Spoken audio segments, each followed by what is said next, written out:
한 사람이 변하면 가정이 바뀝니다. 한 가정이 바뀌면 한 마을이 바뀌고 한 마을이 바뀌면 한 사회가 바뀝니다. 여러분, 이게 무엇을 말하는 것이냐 하면 변화는 큰 걸로부터 시작되는 게 아니라 변화는 아주 작은 지점, 한 점으로부터 시작된다는 것입니다. 내 삶이 변화되고 싶으면 우리는 내 삶 통째를 어느 날 갑자기 바꿀 수 있는 게 아니라 나의 작은 하나의 행동을 바꾸는 걸로부터 시작됩니다. 내가 아침에 눈을 뜨고 일어났을 때 핸드폰을 켜던 그 습관을, 그 행동을 멈추고 내가 눈을 감고 하나님 앞에 나의 하루를 내놓으며 기도하고 의뢰하고 맡길 때 그 작은 하나의 그 1분도 안 되는 그 시간에 행동이 바뀔 때 우리의 삶의 변화는 일어나기 시작합니다. 여러분, 이게 너무나 단순하지만 우리가 놓치고 있는 사실이라는 거예요. 여러분, 우리는 큰 거를 탓해요. 왜 내가 그렇게 그 집안에서 태어났는지, 왜 내가 살아가는 환경은 이런지, 왜 내 주변은 이런지, 우리는 큰 것들을 탓하고 그것이 변화되기를 원합니다. 그런데 그런 일은 일어나지 않아요. 모든 변화는 나의 작은 한 지점에서 시작되는 것이고 그 지점이 합쳐져서, 점에 점이 합쳐져서 그것이 면이 되고 그 면이 합쳐져서 입체가 되고 그 입체 속에서 우리는 우리의 시간과 공간에 변화된 삶을 경험하게 되는 것입니다. 여러분, 하나님은 세상을 저주하고 세상을 심술궂게 괴롭히고자 하는 분이 아니에요. 우리는 그렇게 하나님을 오해하고 착각할 수 있는데 하나님은 세상을 축복하시기를 원하십니다. 이게 하나님의 마음이에요. 하나님이 세상을 이처럼 사랑하사, 얼마나 하나님이 사랑하시는지 자기 독생자 예수 그리스도를 십자가에 죽이시기까지 사랑하셨다라는 것이 진리고 사실입니다. 하나님은 세상을 축복하기를 원하세요. 그리고 그 축복을 위해서 첫 번째 통로로 사용하는 게 무엇이냐 하면 믿음의 과정입니다. 믿음의 과정. 여러분, 하나님은 믿음의 과정을 통해서 세상을 축복하기를 원하신다라는 거예요. 여러분, 오늘 우리가 말씀을 같이 나누려고 하는데 그 말씀의 내용이 믿음의 과정이 세상을 축복한다라고 하는 내용을 우리는 함께 이 시간에 이 여호수아 24장 15절의 말씀을 갖고 나누기를 원해요. 정말 제가 원하는 것은 이 말씀을 여러분들이 저와 함께 나누고 듣고 여러분들 마음에 담음으로 인해서 우리의 가정이, 저와 여러분들의 가정이 세상을 축복하는 통로가 되는 이 멋지고 아름다운 비전을 꿈꾸는 시간이 되기를 간절히 바랍니다. 그것을 위하여 기도하는 시간이 되기를 간절히 바랍니다. 여러분, 한번 상상해 보세요. 사막에 눈 씻고 찾아볼래야 나무 한 그루, 푸르른 그 나무 한 그루 볼 수 없는 그 사막에 수로가 만들어져요. 그리고 그 수로에 이제 물들이 흘러가기 시작해요. 그럴 때 그 물을 통해서 그 사막의 모래들이 어느 순간에 나무들로, 그리고 꽃들로, 그리고 동물들로 그렇게 이루어진 거대한 숲으로 변했다. 한번 그 장면을 상상해 보세요. 얼마나 가슴이 뛰는지, 얼마나 벅찬지. 여러분, 우리의 가정이 그러한 가정으로 변화되어짐으로 인해서 마치 생명의 생수처럼 그렇게 우리 가정이 변화되고 그 변화를 통해 주변에 선한 영향력들을 미치며 그런 아름다운 변화들을 우리가 공유해 나간다면 여러분, 그것을 생각하고 그 꿈을 꾼다면 얼마나 아름답겠습니까? 오늘 그 이야기를 함께 나누려고 합니다. 여러분, 이스라엘 백성들이 광야 40년 생활을 끝으로 해서 이스라엘 백성들이 가나안 땅에 들어가서 정착하게 돼요. 이스라엘 백성의 광야 40년은 거처가 없는 생활이죠. 늘 이동해야 되는 삶. 그런데 그 이동하는 그러한 거처 없는 삶이 이제 가나안 땅으로 들어와서 정착을 하면서 한 곳에 머물며 집을 짓고 거기에 마을을 이루고 사는 형태의 정주 형태로 바뀌게 돼요.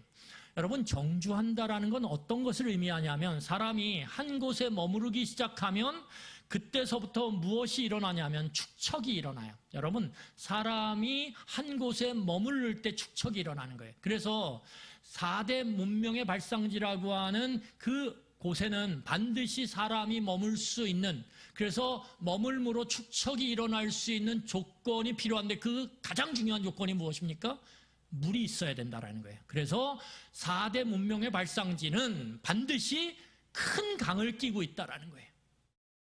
왜요? 거기에 사람들이 머물러 살 수 있기 때문에. 머물러 살아야지만 뭐가 만들어져요? 문명이 축척돼서 만들어져요. 그리고 그 축척된 문명이 이제 풍요를 가져오게 됩니다. 여러분, 풍요로워야지 사람이 살죠. 풍요롭지 못하면 어떻게 됩니까? 사람이 어떻게 될까요? 옮겨 다닐 수밖에 없어요. 옮겨 다닐 수밖에. 그게 화전민이에요. 화전민. 땅을 일구었는데 그 땅이 참 척박하기 때문에 어떻게 해요? 땅을 일구어서 먹고 살다가 그 땅의 기력이 다 되면 어떻게 해요? 또 옮겨야 돼요.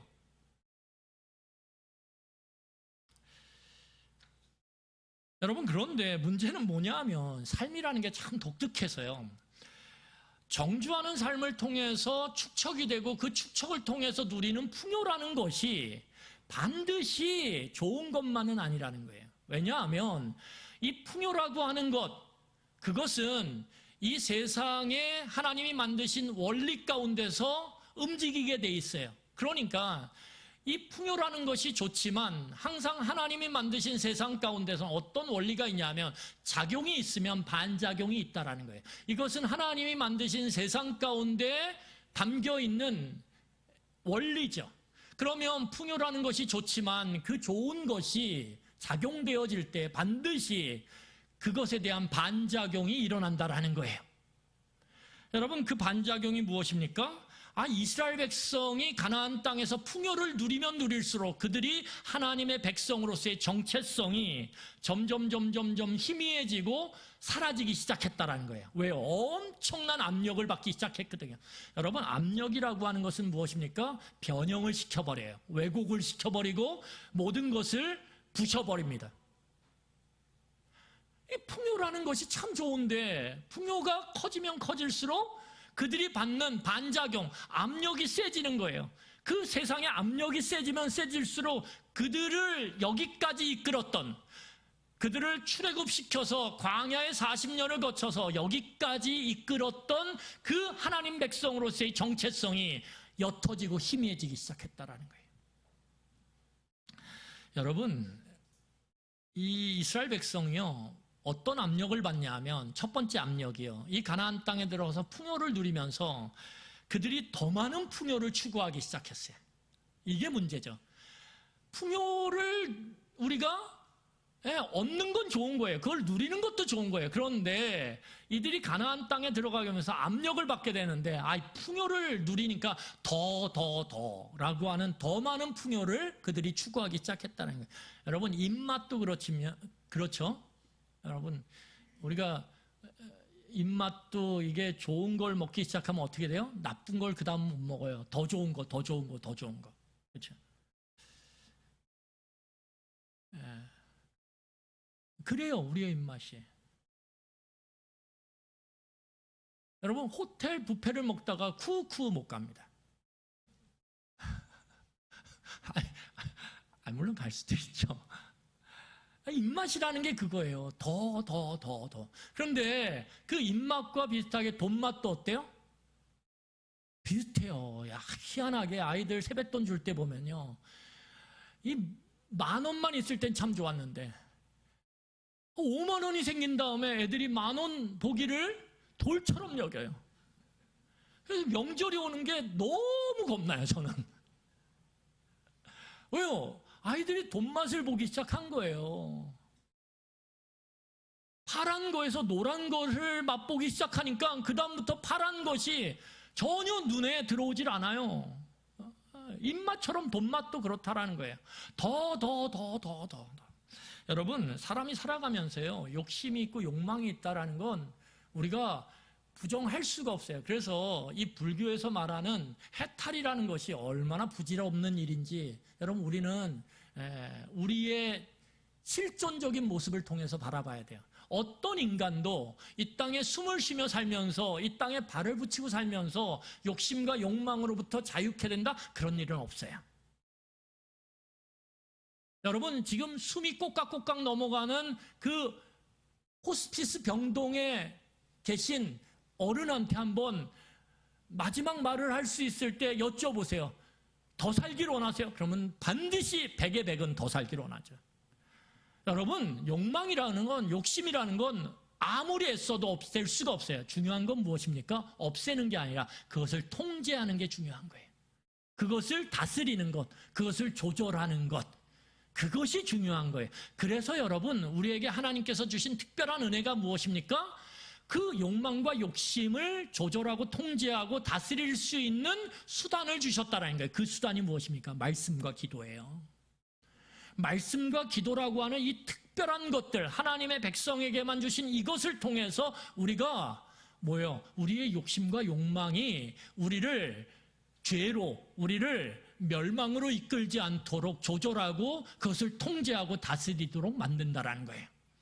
그러니까 여러분 말씀과 기도가 우리의 삶에서 멀어지기 시작하면 우리 안에 있는 욕망과 욕심을 우리가 조절하고 통제하고 다스릴 수가 없어요. 어떤 수단으로? 물론 이럴 수 있죠. 하나님께서 일반 은총적인 모습으로 뭘 주셨어요?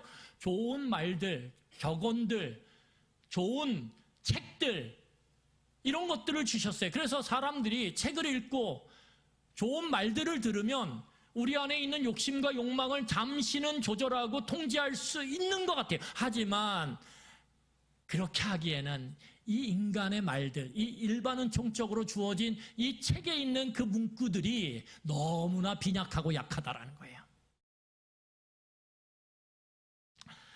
여러분, 이스라엘 백성들이 더 많은 풍요를 얻기 위해서 그들이 주변의 우상 문화들을 받아들이기 시작해요. 이 가랑비에 옷이 젖듯이 가나안 사람들에게 뿌리 깊게 내렸던 그 우상 문화, 그것이 이스라엘 백성들의 일상의 삶에 스며들기 시작해요. 왜요? 더 많은 풍요를 누리기를 원하니까 옆을 보니까 어때요? 우와, 바알을 섬기니까 저렇게 부자가 되네? 저렇게 높아지네? 나도 그럼. 그러니까 어떻게 되냐 하면 하나님과 바알을 같이 섬기기 시작하는 거예요. 여러분 이게 무엇이냐면 이스라엘 백성들이 더 많은 풍요를 누리기를 원하는 그 욕망 가운데, 욕심 가운데 그들을 누르는 우상 문화가 어마어마한 외부적 압력으로 작용하기 시작한 것입니다. 어디에서요? 풍요를 누리는 가나안 땅에서. 여러분 오늘 두 번째로 보면 이스라엘 백성들이 이제 오늘 이스라엘 백성의 결속력 그리고 그들 안에 있는 신앙의 정체성이 약화되는 그러한 압력을 받기 시작해요. 왜냐하면 이들이 이제 40년 광야 생활 후에 가나안 땅으로 들어왔을 때 이 12지파가 가진 목표는 딱 하나예요. 그게 무엇입니까? 가나안 땅을 정복하는 거죠. 그리고 그 땅에 정착하는 거예요. 모든 지파가 하나의 목표를 향해 마음을 합치고 생각을 합치고 힘을 합쳤어요. 그럴 때 그들에게 주어진 단어가 무엇입니까? 함께, 함께. 앉으나 서나 함께. 밥을 먹거나 아니면 쉴 때도 함께. 우리는 다 함께야. 함께, 함께, 함께. 그런데 문제는 뭐냐 하면 이스라엘 백성들이 함께 가나안 땅을 정복했어요. 그리고 그 땅을 제비뽑음으로 이제 땅을 분배받고 정착하기 시작해요. 정착하기 시작하면서 그때서부터는 함께라고 하는 단어를 잃어버리기 시작해요. 함께라는 것. 그들 안에 신앙의 정체성이 약화되기 시작해요. 왜냐하면 이제 그들은 광야를 떠돌던 삶이 아니에요. 이제 자기에게 주어진 땅을 일구어야 돼요. 일구어야 돼요. 그런데 40년 동안 익숙했던 광야의 삶의 형태와 이제 새롭게 그들에게 주어진 이 가나안 땅의 삶의 형태는 전혀 다른 삶의 형태라는 거예요. 여러분 그러니까 어떻습니까? 적응하기에 너무 힘든 거예요. 아니 이게 씨가 뭔지, 그 씨를 언제 뿌려야 되는지, 뿌리고 나서 어떻게 해야 되는지 한 번도 그들이 경험해 본 적도 없고 배워본 적도 없어요. 이걸 어떻게 수확해야 되는지, 언제 이것을 빠야 되는지 한 번도 경험해 본 적이 없어요. 광야에서의 삶과는 전혀 다른 삶의 형태를 그들이 적응하며 살아가야지만 그들이 풍요를 누릴 수 있단 말이에요. 그 땅에서. 그러니 남을 생각할 여력이 없어요. 내 주변에 다른 사람을 돌아볼 여력이 없어요. 오늘 내가 내 가족을 먹고 살게 하기 위해서 오늘 급급하게 허둥지둥대며 코앞에 있는 일들을 처리해 가는데 그렇게 몰두할 수밖에 없는 삶의 모습이었다라는 거예요. 그러니 내 옆에 함께, 이런 단어는 지금 사치예요. 신앙의 정체성? 그게 밥 먹여주나? 지금은 빨리 그 가나안 사람들 통해서 어떻게 해요? 씨 뿌리는 정보를 얻어내서 그 씨를 뿌리고 이 씨가 발아에서 커갈 때 그것을 어떻게 가꾸어야 되는지, 경작해야 되는지에 대한 정보를 입수해서 하루하루 거기에 몰두를 해도 처음 하는 일이니 제대로 하겠습니까?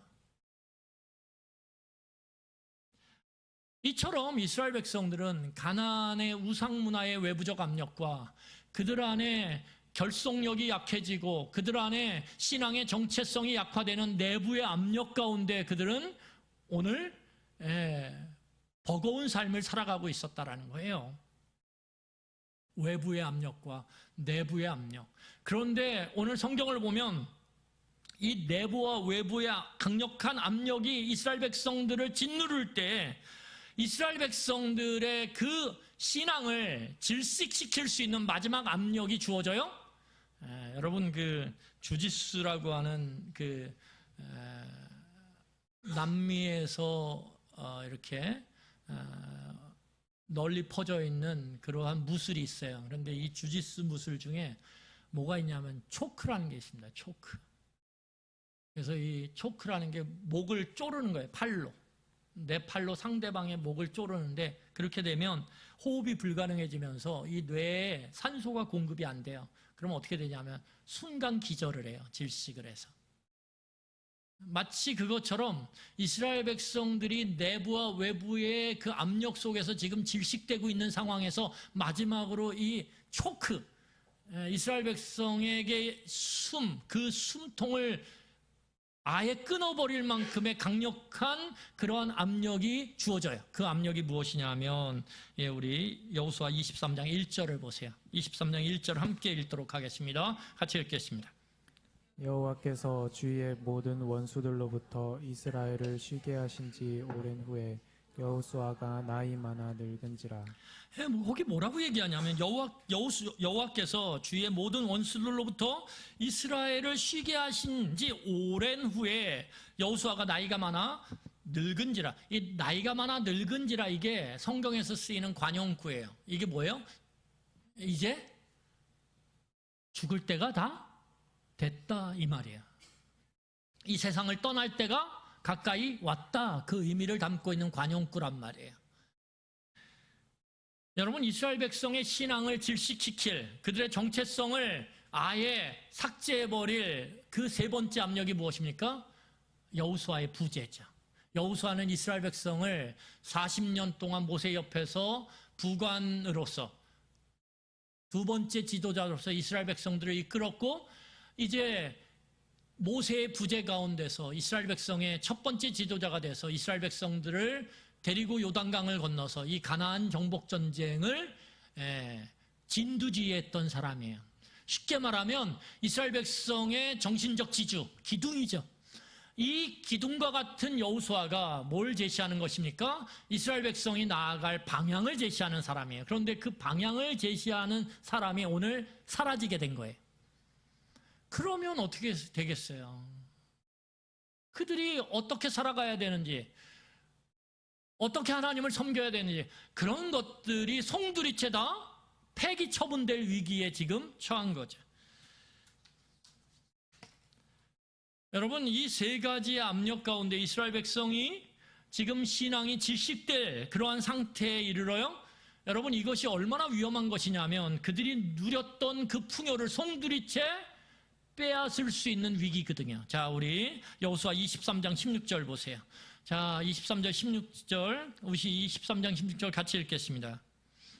만일 너희가 너희의 하나님 여호와께서 너희에게 명령하신 언약을 범하고 가서 다른 신들을 섬겨 그들에게 절하면 여호와의 진노가 너희에게 미치리니 너희에게 주신 아름다운 땅에서 너희가 속히 멸망하리라 하니라. 여러분, 거기 성경을 보면 이스라엘 백성은 특수성을 갖고 있어요. 어떤 특수성을 갖고 있냐면 하나님과 특별한 언약을 맺었다라는 거예요. 하나님과 이스라엘 백성은 하나님과 특별한 언약 관계, 약속의 관계에 있어요.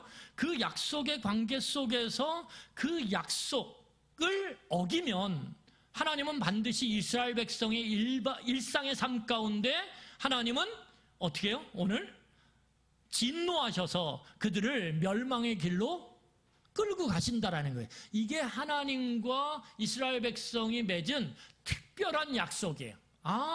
하나님과의 맺은 언약, 약속이 이스라엘 백성의 가나안 땅에서의 일상의 삶과 어떻게 해요? 긴밀하게 연결되어 있다라는 거예요.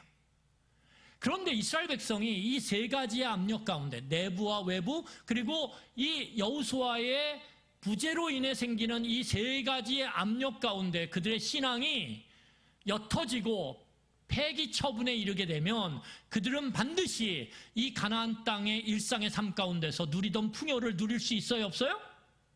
없다라는 거예요. 이게 하나님과 맺은 이스라엘 백성의 특별한 약속에 내포된 의미예요. 여러분, 그러면 하나님을 모르는 세상 사람들은 언약이 없냐? 아니요. 하나님을 모르는 일반 세상 사람들도 일반 언약 가운데 있어요. 이 일반 언약이 그들의 삶에 작동한다라는 거예요. 그들은 알지 못해도 하나님이 그들과 맺은 일반 언약이 있어요. 그들이 숨을 쉬며 살아가는 동안에, 그들이 탄생해서 살아가는 동안에 그들도 모르게 맺어진 언약이 무엇이냐면 하나님이 이 땅 가운데, 창조 가운데 넣어놓으신 일반적인 언약이 있다는 거예요. 뭐예요? 그 중에 하나가 심은 대로 뭐한다? 거둔다. 여러분, 심은 대로 거두게 돼 있어요. 이게 하나님이 이 땅 가운데 넣어놓으신 일반 은총적인 약속이에요. 콩 심은 데 뭐가 나요? 팥이 안 나요. 백날 아무리 했어도. 콩 심은 데는 콩 나고 팥 심은 데는 팥 나게 돼 있어요. 심은 대로 거두게 돼 있어요. 여러분, 한두 번은 심지 않아도 거두네? 그런 요행이 있을 수 있죠. 하지만 그 요행을 믿고 인생을 살아가면 반드시 그 인생은 얼마 가지 않아서 망하게 돼 있어요. 이게 하나님이 세상 가운데 이 땅에 태어나는 모든 생명과 맺은 언약이라는 거예요. 일반 언약. 거기에 더해서 하나님의 백성은 하나님과 특별한 언약 관계에 있다라는 거예요. 여러분, 이 이스라엘 백성이 받았던 그 압력처럼 오늘도 우리는 압력을 받으며 살아가요. 우리의 신앙을 옅게 만들고 우리의 신앙을 폐기 처분할 정도로 그렇게 너덜너덜하게 만드는 그러한 압력들이 여전히 우리의 삶 가운데 주어지고 있다는 거예요.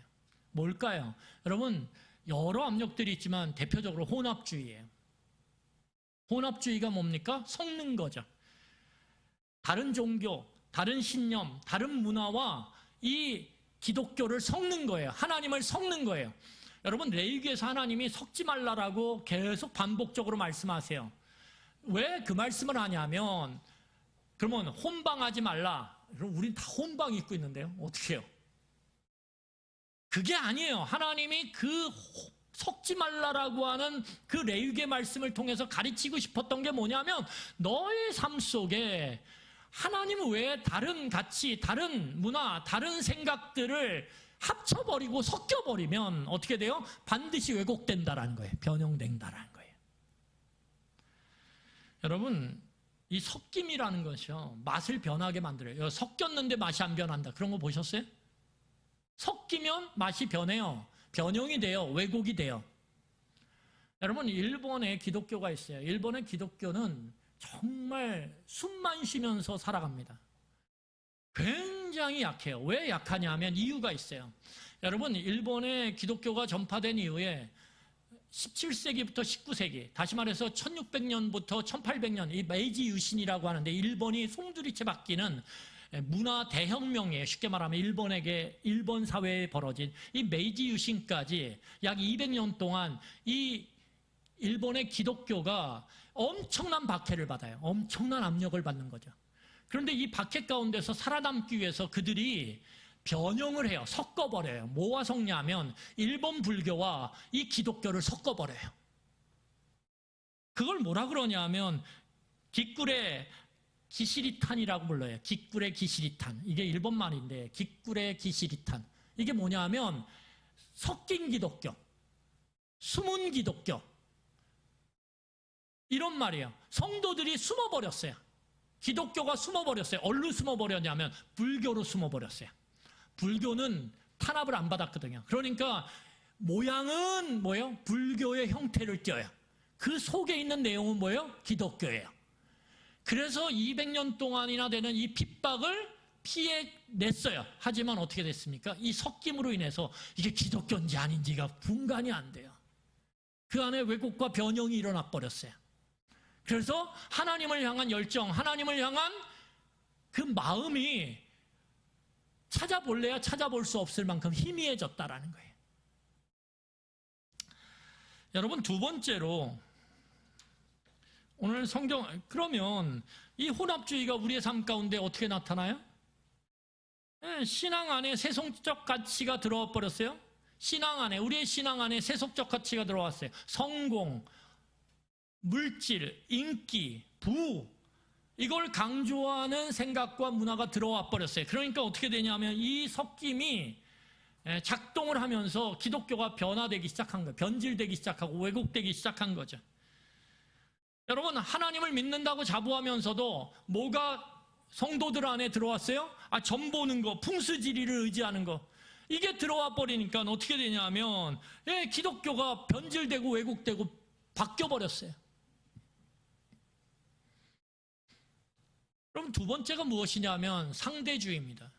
이 포스트 모더니라고 하는데 이 포스트 모더니즘이라고 하는 이 상대주의의 압력을 받고 있어요. 우리는. 그래서 어떻게 됩니까? 옳고 그름을 분간할 수가 없어요. 진리와 도덕의 절대 기준이 다 사라져 버렸어요. 개인마다 다르고 문화마다 다르고 나라마다 다르고 시대마다 다르고 지역마다 다르고.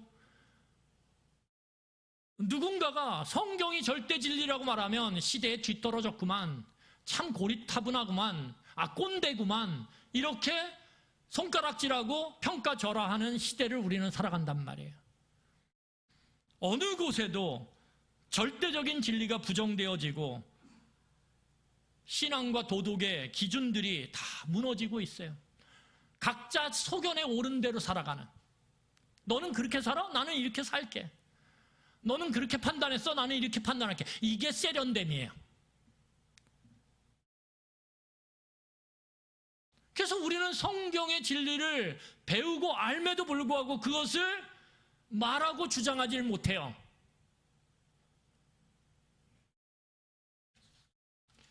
여러분, 이처럼 이 혼합주의의 압력, 상대주의의 압력, 또 다른 압력이 뭐냐면 이 사회가 신앙적 무관심 가운데 있어요. 여러분, 우리가 사는 세상은요, 여러분들이 직장에 있든 어디에 있든 상관없이 영적인 일에 관심이 없어요. 다 눈에 보이는, 손에 만져지는 세상 일에 관심이 있을 뿐이에요. 영적인 거, 보이지 않는 거, 거기에 가치를 두지 않아요. 그게 밥 먹여주냐? 오늘 내 손에 동전 하나가 들려지는 거, 거기에 관심이 있어요. 만져지는 거, 보여지는 거, 느껴지는 것.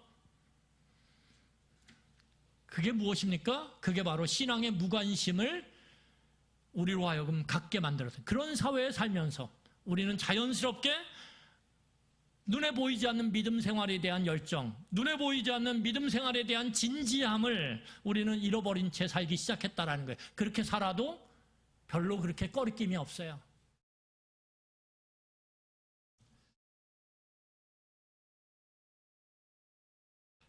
여러분, 만약에 예전에 무성 영화가 있죠. 말은 안 나오고 몸짓만 있는. 만약에 이 세상에 소리를 다 없애고 몸짓으로만 만약에 하나님이 보신다.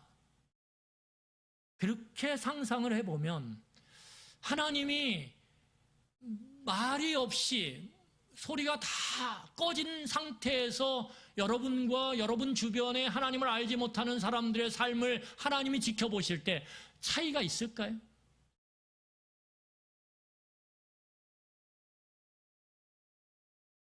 구분됨이 있을까요?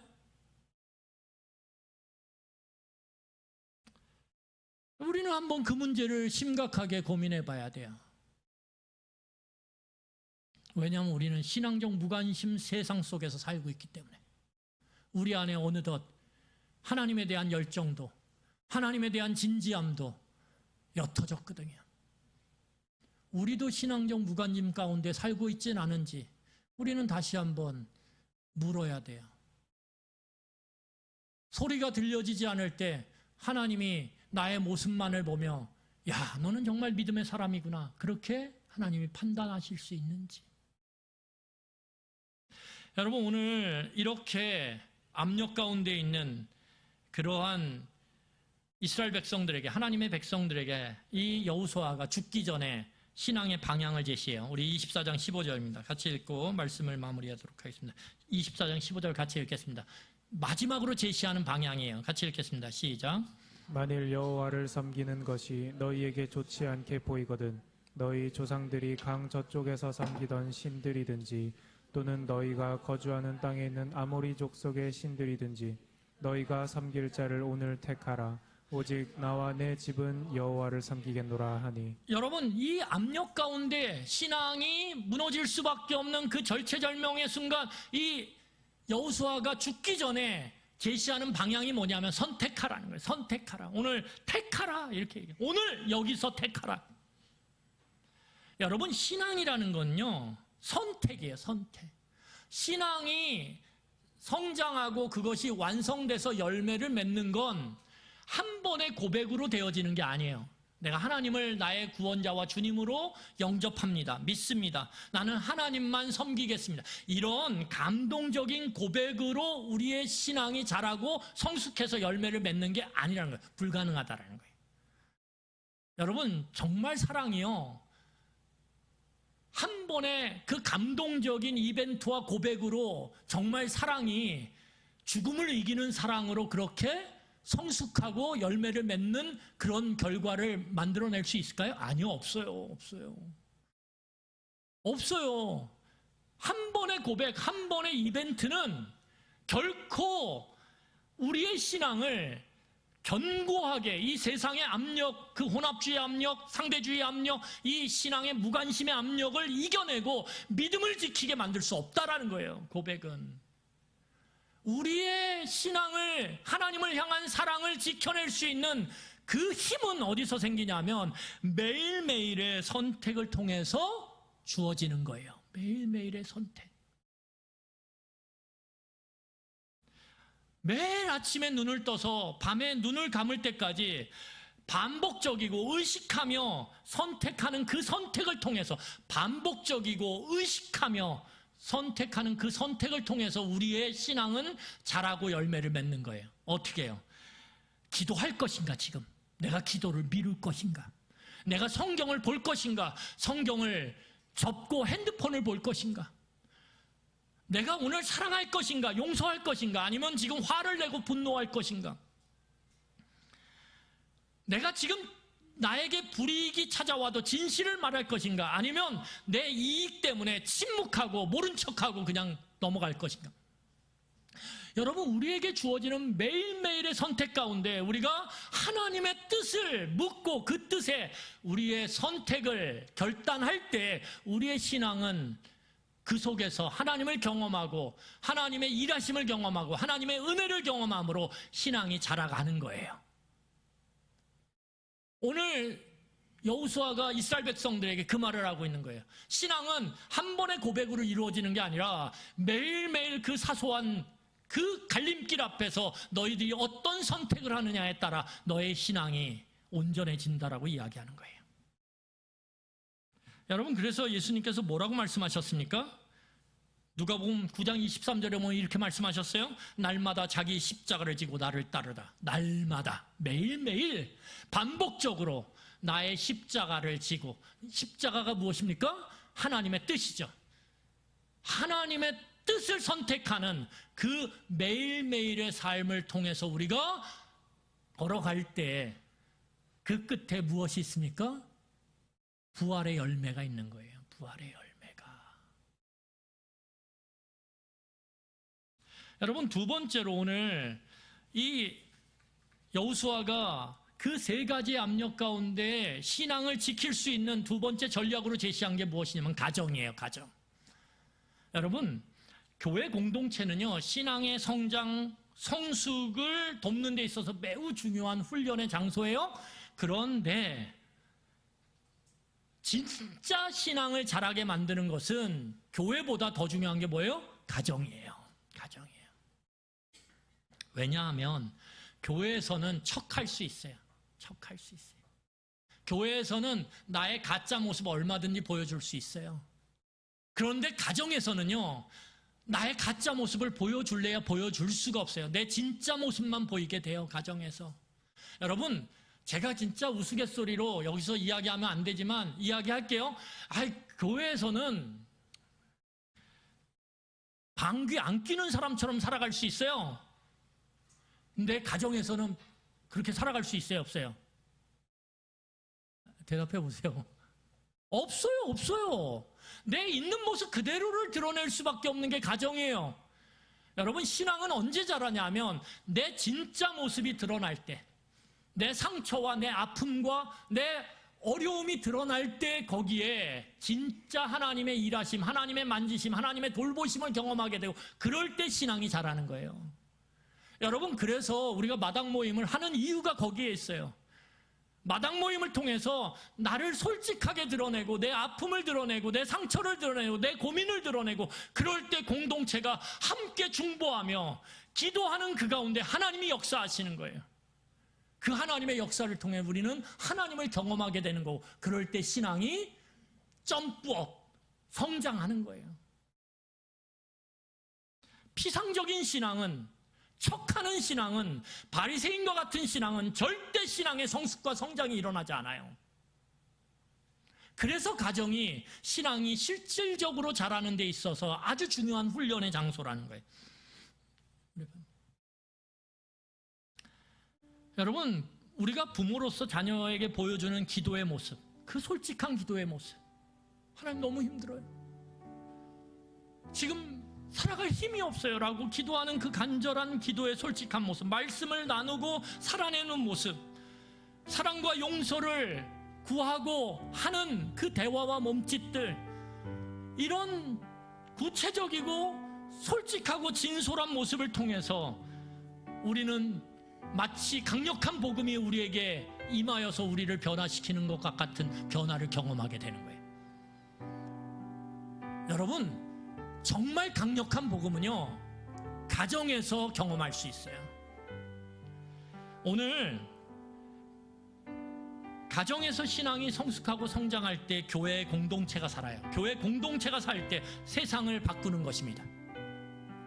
그래서 축복의 시작이 어디예요? 가정으로부터 시작됩니다. 믿음의 가정으로부터. 여러분, 놀라운 사실은 뭐냐면, 오늘 그래서 여호수아가 뭐라고 얘기하냐면, 내가 하나님을 선택하고 살, 그렇게 얘기 안 해요. 나와 나의 가정이 하나님을 선택하고 매일매일 그 앞에 살아가겠다. 그것이 이 이스라엘에게 축복이 될 것이다. 오늘 그렇게 말하고 있는 거예요. 여러분, 하나님께서요, 이 놀라운 구원의 일들을 하실 때 하나님의 방식이 있어요. 그게 뭐냐면, 하나님은 반드시 가정을 세우셔서, 혈통을 세우셔서 그들을 통해서 하나님은 이 구원의 역사, 생명의 역사, 이 역사를 이루어 가세요. 여러분, 홍수 후에 모든 것이 다 사라졌을 때 하나님은 그 전에 뭘 선택하세요? 노아 가정을 선택해요. 노아를 선택하는 게 노아 가정을. 그리고 그 가정의 경건한 가정으로서 이 세상에 새로운 시작을 열어가세요. 여러분, 하나님은 아브라함을 선택하는 게 아니야. 아브라함의 그 가정, 그 혈통을 선택하세요. 그래서 어떻게 합니까? 너희들을 통하여, 너의 자손을 통하여 열방의 모든 민족이 복을 받게 하겠다, 이렇게 말씀하세요. 이게 하나님을, 이 세상을 축복하는 방식이에요.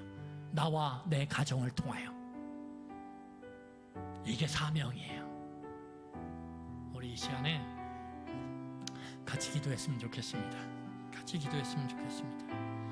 말씀을 여러분, 우리 다시 한번 되뇌이며 성령께서 우리의 마음 가운데 주시는 그 소리에 귀를 기울이시기를 간절히 소망합니다. 너희의 가정이 믿음 위에 세워질 때 그것이 이 세상을 축복하는 내가 선택한 방식이다. 우리는 그 하나님의 뜻을 이루어가야 될 사명이 있는 자들이에요. 여러분, 우리가 수많은 압력을 받고 있어요. 그 압력 가운데서 오늘 우리는 하나님의 뜻을 선택하며 그렇게 매일매일을 살아감으로 부활의 영광을 누리는 그 은혜의 자리로 나아가기를 오늘 겟세마네 동산에서 땀방울이 핏방울이 돼도 기도하셨던 것처럼 우리는 기도해야 합니다. 왜냐하면 내 능력으로 할 수 없거든요. 내 힘으로 할 수 없거든요. 어떻게 자녀의 마음을 돌려서 그들이 하나님 앞으로 나오게 할 수 있어요? 없어요. 이제는 하나님, 우리의 가정을, 저를 믿음의 사람으로, 믿음의 가정으로 세워 주시옵소서. 이 시간에 우리 간절히 기도하겠습니다. 기도하시겠습니다.